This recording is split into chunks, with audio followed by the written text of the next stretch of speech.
First ever factory outlet Mukunda jewellery KPHB Kothapet Khammam Somajiguda Hanamkonda. నమస్తే అమ్మా. నమస్తే అమ్మా. అమ్మ, కమెంట్ బాక్స్ లో ఒక ధర్మ సందేహం చూశాను. మిమ్మల్ని అడుగుతానన్న ఎలా కడిగి పడేస్తారని నాకు డౌట్ వస్తుంది. ఇల్లు తుడిచి స్నానం చేయాలా, స్నానం చేసి ఇల్లు తుడవాలా అన్నది ఒక క్వశ్చన్. అమ్మా, ఇల్లు తుడుస్తున్నారు అందరూ వాళ్ళంతటా వాళ్ళు పని వాళ్ళు లేకుండా. తుడట్లేదు అనుకోండి, మరి ఇంకో ఇళ్లలో అంటే ఇక్కడ ఎక్కడ వరకు వస్తుందో నేను చెప్తా. పని వాళ్ళు లేకుండా వీళ్ళే ఇల్లు తుడుస్తున్నారు అన్నది మొదటి మాట. ఒకవేళ పని వాళ్ళు ఉన్నా చాలా మంది ఇప్పటికి కూడా చాలా మంది దేవుడి గది అవి వాళ్ళే చుమ్ముకుంటారు. వంటగది కాకపోయినా దేవుడి గది వరకు వాళ్ళే శుభ్రం చేసుకుంటారు. వంటగది కూడా మేము దేవుడికి నైవేద్యం పెడతాం గనక మేమే శుభ్రం చేసుకుంటాం, పని వాళ్ళు రావడం దేనికని చేసుకునే వాళ్ళు ఉన్నారు. వీళ్ళ అంటే మనం వెలిగించాం కదమ్మా, అసలు స్టవ్ కూడా ఆన్ చేయం కదా, తుడబందే. ఎందుకు ఆన్ చేయరమ్మా? కాఫీలు టీలు తాగు కదా చేసుకుంటాం పనులన్నీ. వంటకైతే చెయ్యం గాని కాఫీకి పెట్టుకుంటాంగా, పెట్టుకోరా? అంటే కాఫీ కూడా వాళ్ళు ఇల్లు తొడవకుండా స్నానం చేయకుండా కాఫీ తాగని వాళ్ళు ఉన్నారా? మేమైతే ఉన్నామమ్మా. మా అత్తగారు ఒప్పుకోరు అసలు. కొన్ని కొన్ని కొన్ని కొంత జాతి ఉంది ఇంకా. అదే అంటున్నారు, ఉన్నారు. అంటే కాఫీకి కూడా తాగరా స్నానం చేయకుండా? స్నానం కాదమ్మా, ఇల్లు తొడవడం విషయం. అది అంటే ఇప్పుడు ఏమైంది, అర్థం ఏమైంది ఇప్పుడు చెప్పండి. అందుకే నేను అడిగింది ఏమైంది. కాఫీ స్నానం చేశాక కాదు, ముందరే తాగుతారు కదా, తాగే స్నానం చేస్తారు కదా. అంటే ఇల్లు చిమ్ముకున్నాక స్నానం చేస్తున్నారు, తప్పేం లేదు. ఎందుకంటే మనమే ఇల్లంతా చిమ్ముకోవాల్సి వచ్చినా, బంటిల్లు పెద్దదిగా ఉండి బాగా దుమ్ము పొట్టి నిన్నటి రోజున ఏదో చాలా పనులు అయ్యి ఎక్కువసేపు, మామూలుగా అయితే 5 నిమిషాల్లో అయిపోతుంది, కానీ కొంచెం ఎక్కువగా ఉంటే అన్ని చేస్తే ఎక్కువసేపే పడుతుంది. అట్లా చేసుకుంటే చెమట పడుతుంది కదా, అందుకని తర్వాత స్నానం చేయొచ్చు అని అనుకుంటా. అసలు కాన్సెప్ట్ అది అంతకన్నా ఇంకేం లేదు. కాకపోతే దేవుడి గది మాత్రం స్నానం చేశాక చిమ్ముతారు.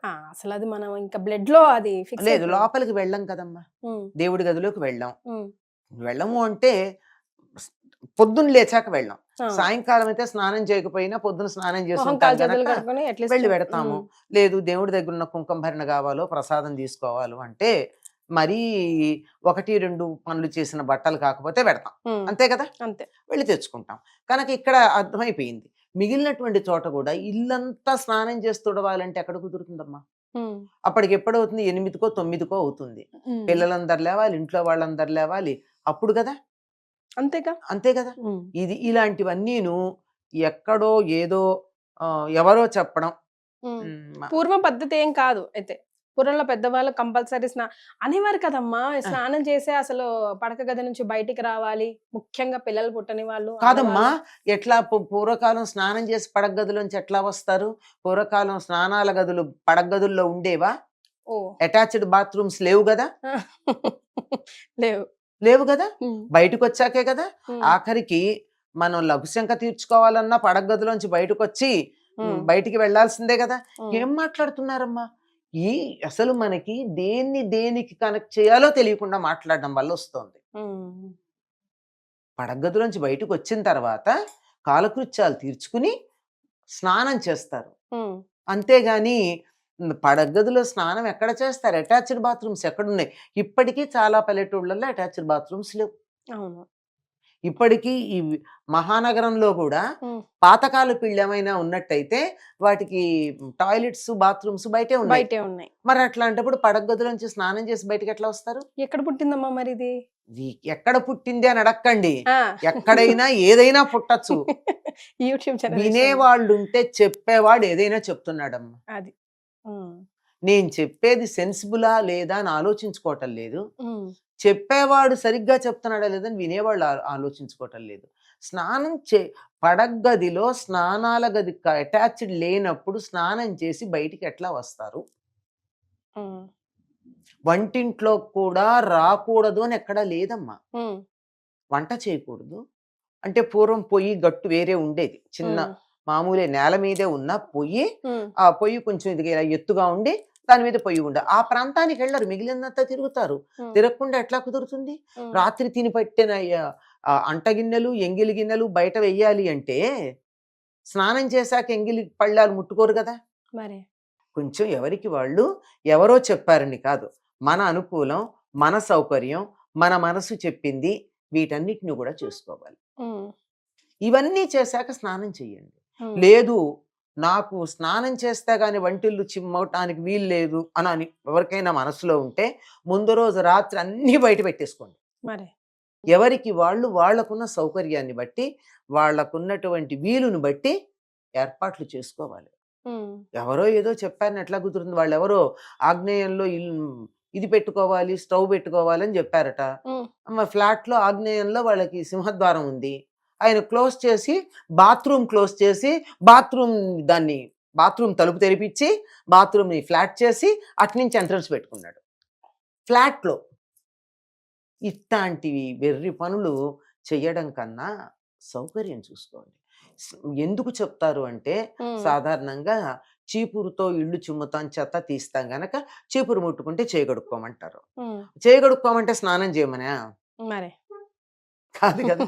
పైగా చీపురికి ఇంకో పేరు ఉంది, శ్రీ మహాలక్ష్మి అంటారు. అవునమ్మా. చీపురిని కాలుతో తన్నకూడదు, ఎడం చేత్తో తీయకూడదు, చాలా జాగ్రత్తగా చూసుకోవాలి. మరి అంత శ్రీ మహాలక్ష్మి లాగా చేసేటటువంటి చీపురిని ముట్టుకుంటే పనికిరాదని ఎలా అంటాం? అదే కదా ప్రశ్న, అదే కదా. శ్రీ మహాలక్ష్మిని స్నానం చేయకుండా ఎలా ముట్టుకుంటావు? రాత్రి wife and husband private time తర్వాత స్నానం చేయకుండా వచ్చి ఎలా ముట్టుకుంటావు? అక్కడే కదా క్వశ్చన్ వస్తుంది. అదా ప్రశ్న. అట్లా ఏం లేదు. మరి చిన్నపిల్లలు దేవుడితో సమానం. పిల్లలు ఏడిస్తే ఎత్తుకోవడం మానేస్తున్నారా ఏమ్మా? మరి అసలు ఎక్కడా కూడా చెప్పినటువంటి దాన్ని ఎక్కడికి ఆపాలి, ఎక్కడ తీసుకోవాలి అనేటటువంటి దాన్ని లేకుండా అయిపోయింది. హాయిగా సౌకర్యాన్ని బట్టి మీకున్న వీలు బట్టి చక్కగా స్నానం చేసైనా ఇల్లు చిమ్ముకోండి. ఇల్లు చిమ్ముకున్నాక చెమట పడుతుంది, మళ్ళీ కాళ్ళు చేతులు మొహాలు అన్ని చచ్చినట్టు బాగా కడుక్కోండి. అవును. మరి దేవుడి గదిలో దీపం వెలిగించాలంటే మరి అప్పుడు శుభ్రంగా ఉండాల్సిందే కదా. శుభ్రంగా ఉండాలి కదా. ఇది చెయ్యండి. లేదంటే హాయిగా అన్ని చేసుకుని స్నానం చేయండి. అది తప్పలేదు. ఇంకో సంగతి చెప్తాను.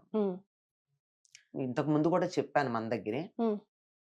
భార్యాభర్తలు మీరన్నారే ప్రైవేట్ టైం అయిన తర్వాత ఆడవాళ్ళు స్నానం చేయాల్సిన పని లేదు, మగవాళ్ళు చేసి తీరాలి. శాస్త్రం చెప్పిన మాట చెప్తున్నా. దాని రివర్స్ ఆడవాళ్ళకి అంటించేశారు అంతే. నేనే మెత్తని వాళ్ళని చూస్తే మొత్త బుద్ధి అయిందని అందులో ఈ ప్రశ్నలు అడిగేది ఆడవాళ్లే కదా. మగాళ్ళు ఎవరిని అడిగారా? లేదు. ఇలాంటి పిచ్చి ప్రశ్నలు అడిగేది ఆడప్పలే గనక వీళ్ళకి అన్ని అంటిస్తారు. జాగ్రత్తగా ఉండండి, పిచ్చి ప్రశ్నలు అడగండి, చక్కగా ఉండండి, హాయిగా ఉండండి. అమ్మ మన పురాణాల స్టోరీలే ఒక్కొక్కటి మహాబాగా చెప్పారు. ఇప్పుడు పోలి కథ మీరు మహా అద్భుతంగా చెప్పారు. అందులో కూడా ఏముందమ్మా, భావనే కదా. ఏది లేకపోయినా ఎంత ప్రేమగా చేసిందన్నదే ముఖ్యం. ఏ పనిలో అయినా అదే కదా. అదొక్కటి గుర్తుంచుకున్నా చాలు కదమ్మా. అన్ని అవకాశాలు ఉన్నప్పుడు కూడా ప్రేమ ఉందిలే అని చెప్పి నిర్లక్ష్యం చేయకూడదు. అవకాశం లేనప్పుడు అయ్యో నాకు యువతల అవకాశం లేదు గనక, ఆ మనసు ఆగలేదు గనక ఇట్లా చేస్తున్నానని చెయ్యాలి తప్ప వీలున్నప్పుడు ఎందుకు చేస్తాను చెయ్యం. నమ్మకం మూఢనమ్మకం కాకూడదు, మూఢనమ్మకం నమ్మకం కాకూడదు. అంతే. చాలా జాగ్రత్తగా ఉండాలి. ప్రతి దానికి కూడా మన సనాతన ధర్మంలో మన వాళ్ళు చేసింది ఏమిటంటే ఒక ఆదర్శప్రాయమైనటువంటి వాతావరణానికి సరిపోయిన రూల్స్ ఇచ్చారు.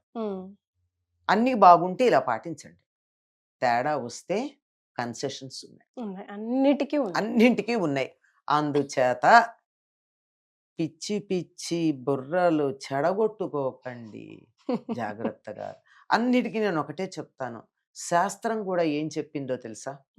శాస్త్రం వివరించి చెప్పలేని సందర్భంలో ఇంట్లో ఉన్న అందరికన్నా ముసలి ఆడవాళ్ళ దగ్గరికి వెళ్ళి ఈ సందర్భంలో ఏం చేయాలని అడిగి ఆవిడ ఏం చెప్తా చేయండి అని చెప్పింది. ఎందుకంటే అనుభవం. కొన్ని సందర్భాల్లో శాస్త్రం అన్ని సిచ్యుయేషన్స్ ని చెప్పలేకపోవచ్చు. అట్లాంటప్పుడు అనుభవం చెప్తుంది.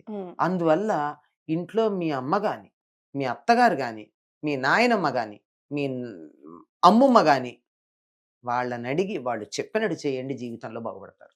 సూపర్ అమ్మా. On this note thank you so much.